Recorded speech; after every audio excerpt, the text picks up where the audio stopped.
Buffalo police may have arrested the wrong man when they took 25-year-old Keith Johnson into custody. He was arrested less than 12 hours after 2 men and 2 women were shot to death outside of the City Grill at Main near Swan in downtown Buffalo.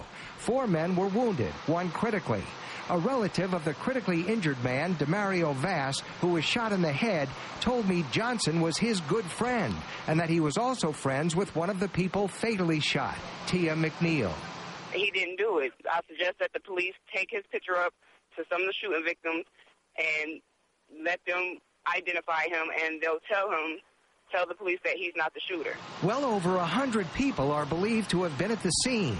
Prosecutors say they need witnesses to come forward. I beseech those people who are witnesses to this horrible, horrible, horrible crime to come forward, give us your information.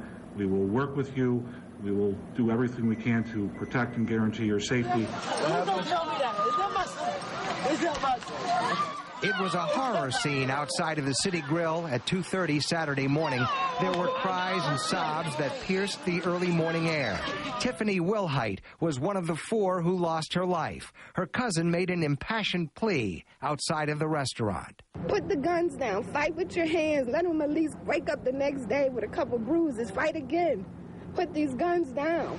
The party had been in celebration of a couple's first wedding anniversary.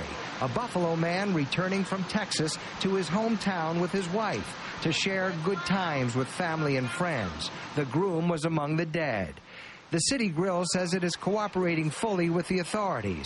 Surveillance cameras are believed to have recorded the violence and may be key to identifying the shooter. DA Frank Sedita is expected to appear in city court asking a judge to drop all charges against Keith Johnson.